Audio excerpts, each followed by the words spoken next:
And LA Knight promo was a surprising but refreshing start to last Friday's WWE SmackDown. Before we delve to last Friday's WWE SmackDown, make sure you subscribe to our channel and click on the bell. We have always interesting WWE-related content for you. That will also help us with our channel's algorithm. We appreciate it. WWE SmackDown kicks off with an aerial shot of Des Moines, Iowa, and we cut to Randy Orton walking backstage. WWE Women's Champion Tiffany Stratton is also shown walking, and we see Carmelo Hayes with The Miz coming out of a tour bus. The camera cuts to Damian Priest backstage and he gets in Jacob Fatu's face. He pushes Fatu and Solo Sikoa as WWE officials break it up. LA Knight is shown walking behind them and his music hits as he walks down to the ring.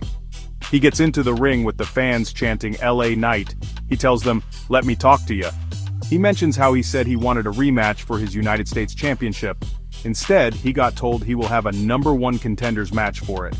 He says he deserves his rematch, but he had his match and it didn't go his way because Solo Sikoa came out and gave him the Samoan spike.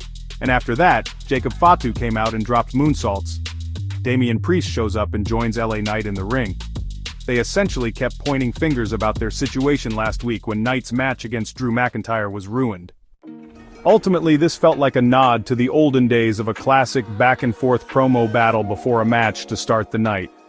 Priest came off as a wooden chump on the mic compared to someone like Knight, but the match was excellent. Then, it ended with a stupid interference from Solo Sikoa to force a disqualification win for Knight. Of course, it's clockwork, ladies and gentlemen. Damn, Triple H has no creativity regarding weekly show finishes, and I hate it. After the Knight vs. Priest match, Jacob Fatu joined the ending festivities with Sikoa. In my opinion, he doesn't feel like a champion at all yet, and seems to have drifted away from the Sikoa dissension.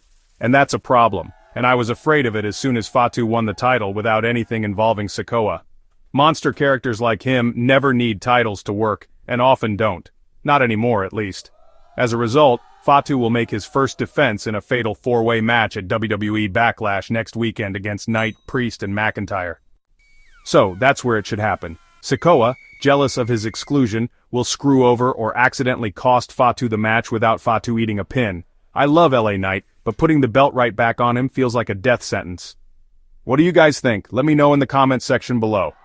Seriously, just crown Drew McIntyre and let the man work his magic.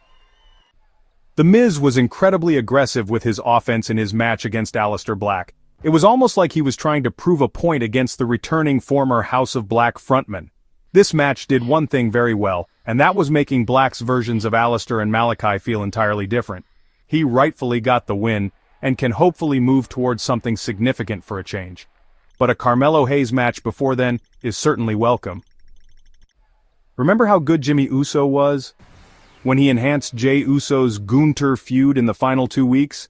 Well, yeah, he's still great, even if it's only for silly comedy bits like a backstage passing with R-Truth. Seriously, I'm starting the Justice for Jimmy movement now. There's no telling what the long-term ideas are for Rey Fenix or Penta. They've been having incredible matches and winning much more often than not, but they're all competitive showcases. That's totally fine and fun to watch. They just haven't felt like they're going anywhere. Even with Penta's Intercontinental title involvement, it just kind of happened. At this point, I'm starting to want the Lucha Brothers in this loaded tag team scene on WWE SmackDown. However, that might be too much. WWE Raw could use them more. Either way, they need to get some deeper roots planted soon. Until then, Phoenix and Santos Escobar put on a good one, ending with a Phoenix Super Meteora.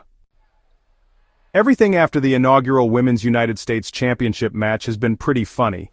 Well, Chelsea Green has been funny and entertaining more specifically. Other than that, it's all been bad and unnecessary, substanceless rehashes, as seen with Zelina Vega's win over Piper Niven. But yeah, this show was a serious slog in my opinion. I said it before and I'll say it again, Triple H doesn't know what he's doing. You could feel every bit of the 3 hours. It was too long. That's never a good thing. I give this SmackDown a score of 5 out of 10. Thanks for watching, and I'll see you next time.